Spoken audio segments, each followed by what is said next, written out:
It might be a little rough doing this little intro, but we're gonna get into it.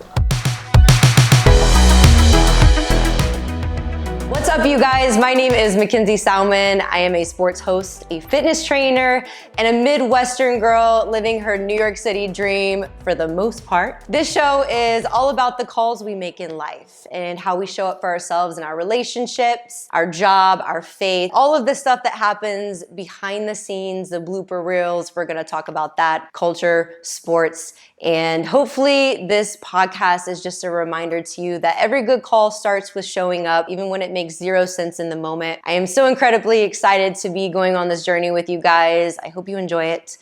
Let's get into it. So how did I fall in love with sports growing up in the Midwest? I played basketball my whole life. I'm a Hoosier, so basically when you are born, you're born with a basketball in your hands.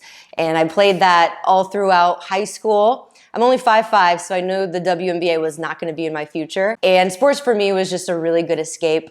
I grew up with a cornfield in front of my house, behind my house, very small, very chill childhood. And sports just really helped me to get out of the house, release some energy, make friends. And for me, it was really a social thing. I kind of look back on it now and I'm like, I wish I would have taken it as seriously as I take things now when it comes to fitness. I love being competitive. I've always been a very competitive person. So sports has absolutely changed my life. And there are things that I've learned from childhood about working with a team, dedication, and hard work pays off. I remember when I was a child, doing cross country. It was my first time. I don't even know why I joined cross country. I think I did it for my friends because they were doing it. I hate running, low key, actually high key. I hate running. I love lifting and spin obviously, but running just no. But I tried out, my best friends were doing it and we did the first practice and my friends were like, we quit, we're not doing it anymore. And I'd tell my dad, I'm like, I'm quitting cross country too. And he's like, no, you're not. I'm like, what? He's like, you're not quitting. You started something, you have to finish it. You're not a quitter. And I remember crying. I was like, no, I have no friends in cross country and I got to run this freaking boring sport for an entire season. Long story short, I'm so happy my dad instilled that in me at a young age to not give up, and whatever I put my mind to, I have to finish it, or at least, see it through to the end. The moment I realized that I wanted to be on camera, I have always been kind of dramatic. As a child, dad, when I was younger, would see me like pretending like I was ice skating in the living room, and he would say, are you gonna be an ice skater when you grow up? And I would literally get so frustrated. I'd be like, I'm not gonna be an ice skater, I am an ice skater. And he's like,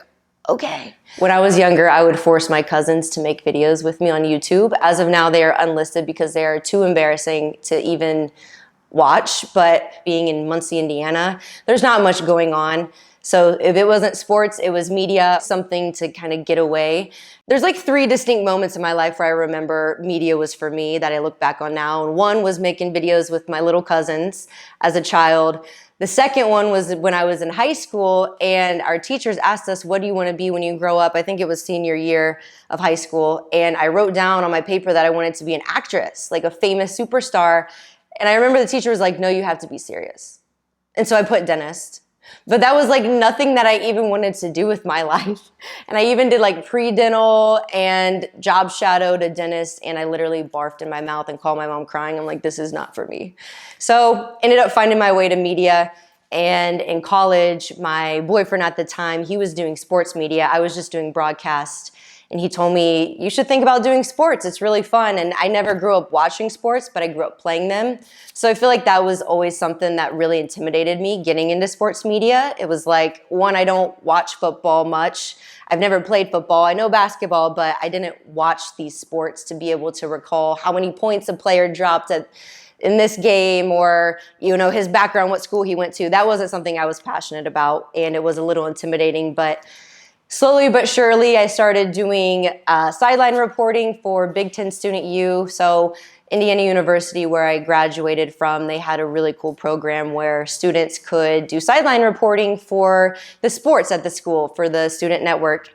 And it was with Big Ten. And I did field hockey. So that was a really good intro run into getting into sports. And I look back on that stuff, which we will do here in a bit, and it's really embarrassing. You have to live and learn, and you're gonna make mistakes along the way. I still make mistakes to this day, and it's all about how you pick yourself back up. And if you can't learn to laugh at yourself in this industry, then somebody else will. So when I first graduated from Indiana University, my first job was in Jackson, Mississippi. I was a sports videographer down there for the local newspaper, which was owned by USA Today. It's called the Clarion Ledger. I covered high school sport, Ole Miss, Mississippi State, a little bit of Southern Miss and Jackson State, but that was right before Deion Sanders came to Jackson State. I cannot even begin to tell you guys how huge that was for me and to getting to where I am today. But not only that, being alone for the first time away from your family, learning how to make new friends in a different place. Nobody tells you how the job's gonna be. You learn in college how to make packages, how to interview folks, but until you're actually thrown into the fire and it's like, okay, go do it. And it's like, oh, well, shoot, okay, now I gotta figure this out myself. And it was a great learning experience for me. I was there for about a little over a year and a half. Towards the end of that, I was just at the point where I'm like, is this what I wanna do with my life? I was basically a one-man band, driving across the state, interviewing kids, the only sports videographer at that. I was just by myself, and I remember thinking, I'm like, this isn't where I wanna be, but I do want to do more video and like sideline reporting, and I wanna be like a TV person. Rather than just videoing folks and putting stuff together, I started making TV packages for a newspaper.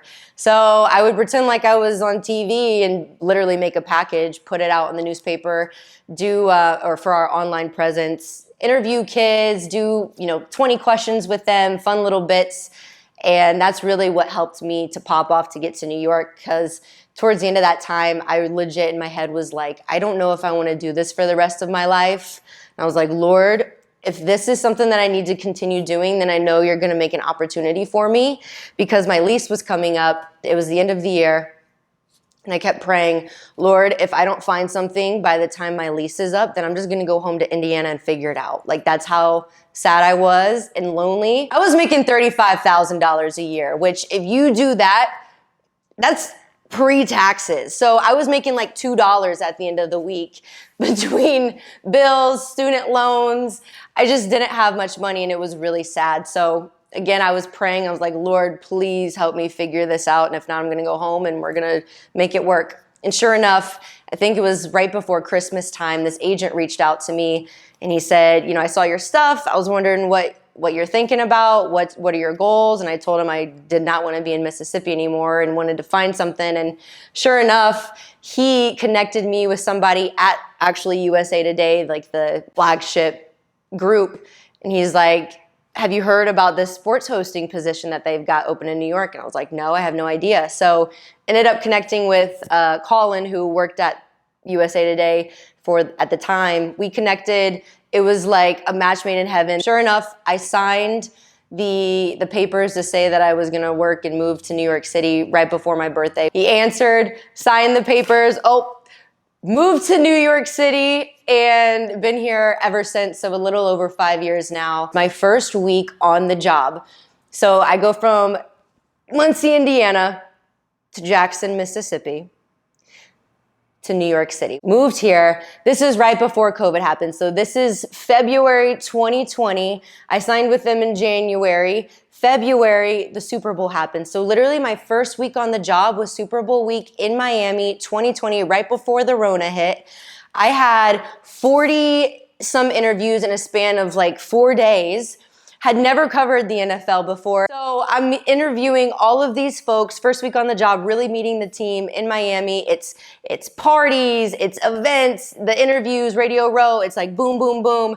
You've got interviews. So you get 5 minutes with Christian McCaffrey. Okay, well now Aaron Rodgers is coming in. Switch it out. Okay, well there goes Tom Brady. CJ Stroud, let's chat with you. There is no time to think. It is go, go, go. But that Super Bowl week in Miami to me was everything. It's what I had been praying for. It's what I had been working for. And to be able to just be on like that, go, go, go, that's very much my vibe. I love high pressure. I love having to remember things and recall them very quickly. It was just, I was in a flow and I fell in love. shortly after, obviously, COVID hit. I'm pretty sure I got COVID from Miami because right after that trip, I was ill for like 2 weeks, down for the count. Have never been so sick in my life. That's a story for another time, for another podcast episode. But COVID shut the city down, and sure enough, I was stuck inside the house along with everybody in the world. And at the time, it was really sad. And I'm like, oh my God, is a zombie apocalypse gonna happen? I don't wanna be stuck in New York City. That didn't happen, obviously. And I slowly got to know the city, got to know the area, was able to make a few friends. Now I'm starting this podcast, which I am so excited for. I was with USA Today for my entire professional career, which was 7 some years. And now finally able to do something on my own. I'm so excited. This podcast is something that I've worked so hard on. I'm really looking forward to sharing my life with you guys about faith, sports, bringing friends in that I've met along the way. I feel like I've interviewed everybody and their mother at this point. So looking forward to having athletes on, personal trainers in the area, family, friends. So yes. Very early embarrassing story, so bringing it back to Miami that first week on the job. I'm interviewing Cam Jordan. He's sitting down, and I'm like, what's up? This is Cam Hayward with us. And he's like, nope. And I'm like, so first week on the job, I call somebody the wrong name, but you know what? Give a girl a break. All right, now it's time for some game tape. So I'm going to be pulling up a very early reel of mine that is very embarrassing, and we're gonna look at it together and we're gonna talk about it. So this reel is from like pre-first job. This is like 2017, 2018 reel. This is a little embarrassing, so we're gonna pull this up here. The Indiana men's soccer team faced the New Hampshire Wildcats for the first time ever in the third round of the NCAA tournament, coming away with a 2-1 win. Like, what did I even say there? But looking ahead, you play the number 4 Wolverines this Friday for homecoming. And with El Himdal due to injury, what are you guys looking for on defense to replace your position and to kind of help change the dynamics of the team? Although IU fought a tough battle to get their 15th College Cup appearance, they're unable to come away with their 9th title. But Coach Todd Yeagley said there's more to winning than just coming away with the trophy. Should be a good game. Okay, pause it for a second. Pause it for a second. Thank you, Andrea. Also, shout out Andrea, my girl helping me out behind the camera, and Alyssa for providing this amazing space. Can a girl like get help with her makeup? This is horrible. Also, you can just tell how nervous I am looking at this. I am clearly memorizing and recalling exactly what was on my notes. El hemped out due to injury. I have never said anything of that sort in my entire life. Due to injury? El Kemp is out because she's injured. Like, it's literally as simple as that. So first and foremost, looking back on this and watching it, it's just like, girlfriend, you need to be natural. You need to feel this. You just need to know what's going on and talk like a human being. When you start memorizing stuff, and this is with any industry, that's, in my opinion, the worst thing you can do, memorizing something to recall it, because as soon as you mess up, then boom, you're completely off track. As long as you know what you're talking about, you have your points in your head, it's gonna flow more naturally, and you're gonna feel like you're gonna be able to connect with the person so much more if you are just chill, you know what you're talking about, and let it happen. And if you mess up, you mess up. I was so worried about messing up in front of the camera because it was live. I don't know how many people watched Big Ten Student U at the time, but I was so freaking nervous. And this was like my first time on the job. Oh, okay. All right, girlfriend, play it. Guys, like you said, we're expecting to see a returning player on the court today. Well, Coach Miller said that 80% of practices have been about working on transition offense and kind of— That's not bad, that's not bad. And pacing throughout the team. So how have you seen guys like Robert Johnson and Devontae Green really step up and continue that pace throughout the game? So was it hard having— That was pretty good.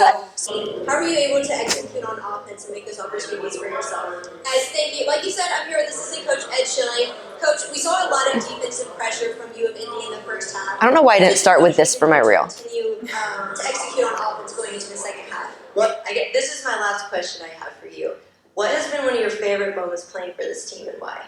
So as the second half is underway— Okay, cue pauser. All right. So if I'm editing this reel now, my sideline reporting stuff should have been first. I don't know why I put in studio first, because I was literally saying nothing of value. First and foremost, this reel is horrible. And I'm so happy that The Clarion Ledger took a chance on me. Shout out Hugh. You know who you are, Hugh. If you're watching this, shout out to you, Hugh, for taking a chance on me, because I look very young. I'm inexperienced. I look a little nervous, but this is funny to look back on. Honestly, the sideline reporting's not too bad. But like I said, that was where I shined, is just, all right, cameras on, boom, go.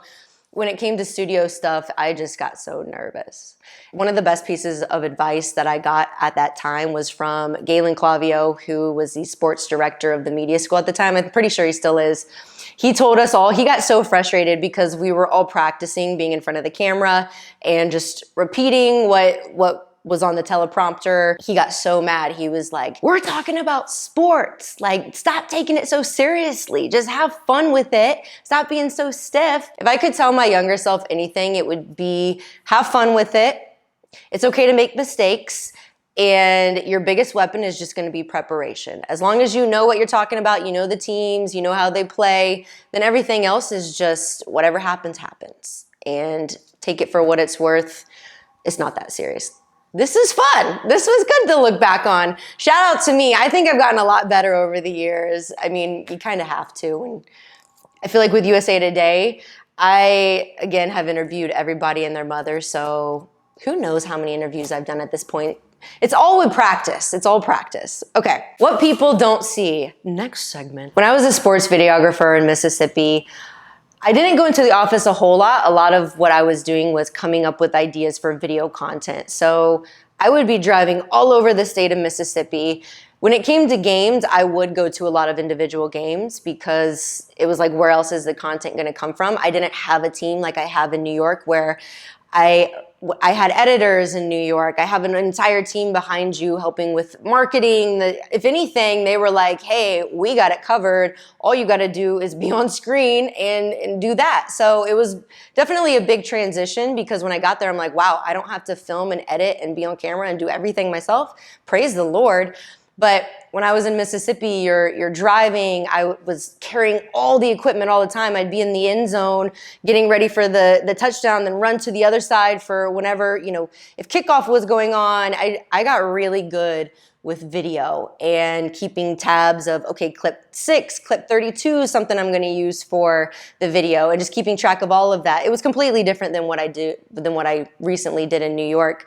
But I would do everything myself, reach out, try and get a hold of athletes, interview them, put up the camera, do all the pre-production, do all the post-production. I was in front of it. Like, I did everything in Mississippi, and it really taught me the ins and outs of how to make content, which helped me so that when I went to New York, it's like, hey, if something's not filmed correctly when we're on the spot, like, hey, maybe we could do it this way or that way, or just knowing how to do stuff, to me, was so valuable. And I'm glad that I went through what I went through in Mississippi, because if I had just gone straight to New York, and something happened and now I'm doing my own podcast, I wouldn't even know what to do. So everything kind of built upon itself. And in this industry, being a one-man band or having your hand in the pot with everything is only going to be so much more valuable for you. And even if you're trying to get in this industry and you're like, I don't ever want to edit, I don't ever want to deal with audio, well, it is going to benefit you if you learn a little something or you try your hand out in it, because the last thing you want to be is, how should I say this? The most important thing you can be in this industry is versatile and a yes sir, yes ma'am. There are long days. If you're covering individual games, you're showing up an hour before the game starts, you're there during the game, and you're usually there 2 hours to 3 hours after the game. So I remember one time I was covering Mississippi State baseball, and it went to, 12 innings? I think it was, 12 or 13. It was long. We were there till like 3 a.m. And then you have to edit your video. Then you got to wait for your editors to be like, yeah, it's good, to post it. And then that doesn't even include getting out of the stadium. And half the time they lock you in the stadium and you got to find somebody. It's like, how do we get out? And they're like, oh, you go this way. It's just a lot being in sports. You either have a 4 a.m. call time or you got a 10 p.m. call time, depending on the sport and the season. So long days. Who is this? Tomorrow. It's my mom. Cancel it. How do I keep my faith and humor through it all? When I first started out, clearly, like we saw with the segment that we just went over, I was very nervous when I started out. And when you're young, at least for me, you're still kind of trying to figure yourself out, especially in the industry like sports. I never had a family member. I never had friends that were in sports media. So this was me jumping into a brand new thing that I've never been a part of. Faith has always been a big part of my life. I would say I really got closer in my faith when I was in Mississippi by myself down there. I had a really good church that I felt connected to. And that was really the only thing keeping me going in Mississippi was my faith. I was away from my friends and family. I'd made friends down there, but if it wasn't for my faith, I was really sad. And like I mentioned, had, God not gotten me out of that situation when I prayed about it, I would probably be back in Indiana, and who knows where I would be now. So my faith has always been a big part of my life. And even praying about that, and God answering my prayer and me coming to New York, a place I never dreamed of or never even thought that would be an option for me. Going from USA Today, something I'd been doing for my entire professional career, to now being on my own, that takes a huge leap of faith to start something new, a huge leap of faith to believe that something better is going to happen, because I could have very easily been like, all right, well, I'm done with sports now that me and my last job are done.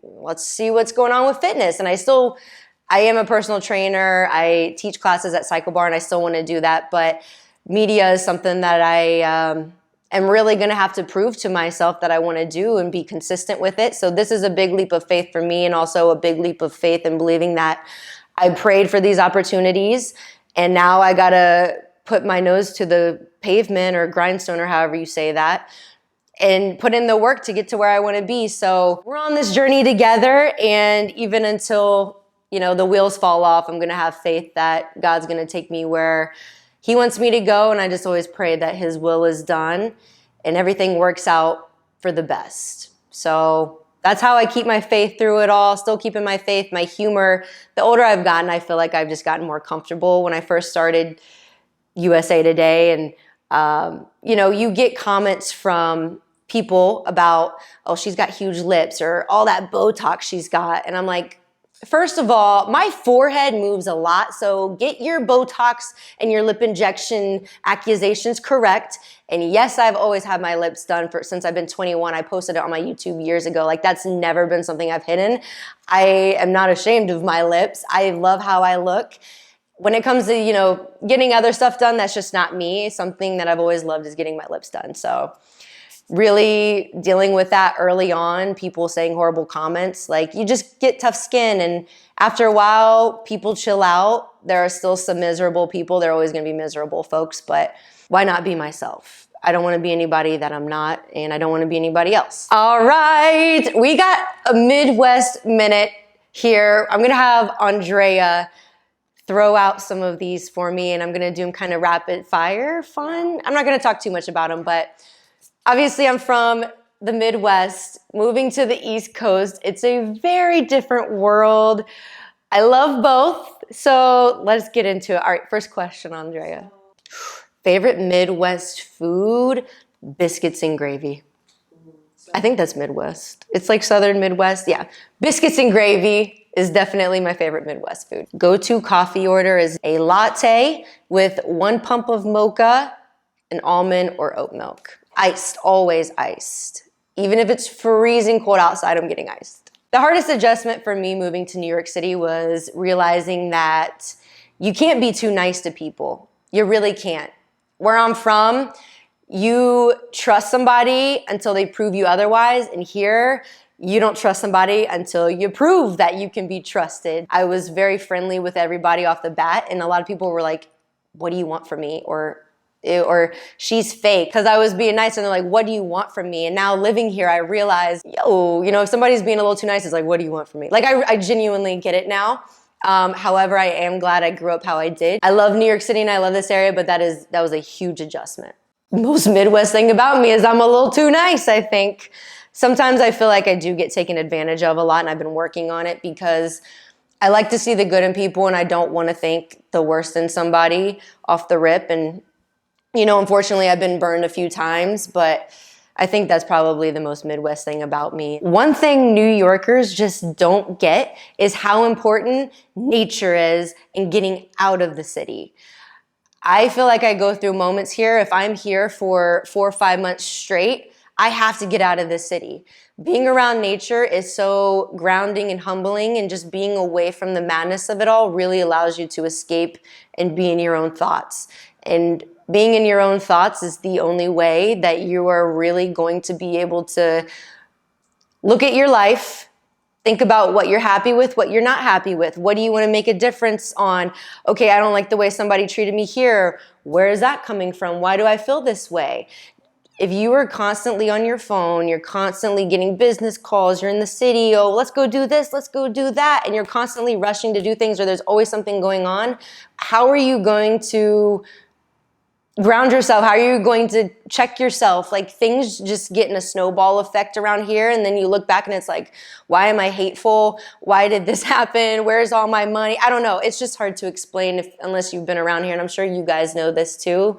My girls sitting here, like, getting away from the madness of it all is so necessary, and I think a lot of people need to emphasize getting out of the city. There's nothing wrong with being here. There's so much opportunity and there's so much amazing things here, but just like being in the middle of nowhere too long can really isolate you from people in the world, being too much around here will isolate you from how the rest of America really is, because we're in a bubble in the New York City area, and that's really not how life is outside of here. We're rolling through this, boom! Okay, so with every episode, I want to end on one good call, let me redo this. Every episode, I want to end on one good call and one bad call of the week. So what is one good call that I made this week? I think my best good call was just starting this podcast. I feel like there's never really a good time to start something. And if you're really passionate about something and you feel it in your heart and your soul that you need to do this, waiting because you're nervous or waiting because you're afraid somebody is going to make fun of you or somebody's going to say something, that's not going to help you at all. And I've just realized, living my life for myself and my faith and what God wants for me, what I want, and working, collectively in that sense is so much more important than what somebody on a screen has to say about you. And you know what? Even if they don't like you or your podcast or your show or your job, then who cares? You're not living your life for them anyway. So why does it matter? And to me, that was my good call of the week, is just starting this. I'm so freaking excited to get the ball rolling. I know it's going to evolve, and really just starting it out and accepting it is what it is. We all start somewhere. It was hard, something hard for me, because I like to think a perfectionist. I really care about what I do. I put my all into everything. I can be intense sometimes, but it's just passion. My bad call of the week. Ooh, bad call of the week. Let's be honest with this. What was my bad call of the week? I think I could have done a better job at giving myself grace. I feel like this week, along with all the good that has happened and starting this podcast, I do get very hard on myself sometimes. I feel like I need to give myself some more grace. When things don't get accomplished how I want them to be, or there's roadblocks, I can get kind of hard on myself, and I'm like, is this even what I want to do? Is this show what I want it to be? Do I actually want it to have sports in it? Do I actually want it to have faith in it? And just battling those things, putting too much energy and time into negativity is just something that I feel like has been my bad call of the week. But I'm getting better at it, because the more emphasis and more attention you put on something, the more it's going to grow in your life, whether that's good or bad. And if you're constantly focusing on, again, what somebody's going to say or how this could go wrong, then that's what's going to be in the forefront of your mind. And at the end of the day, I can't sit here and account for all the things that could go bad, because 9 times out of 10, it doesn't happen. And just being able to roll with the punches is important. So good call of the week was starting this podcast. Bad call of the week was being a little too hard on myself and eating too many chocolate bars at night because I was stressed. But we're working on it. So yeah, I really invite you guys to share your good calls and your bad calls of the week.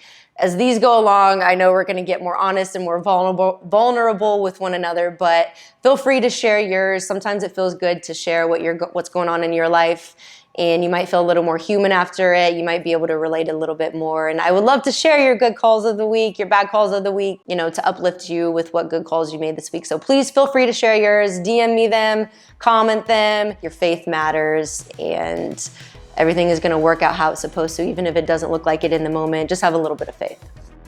All right, you guys, that is a wrap on episode 1. I hope you enjoyed it. Mascara, microphones, women in sports. What more could you want? I will see you guys next time. Bye.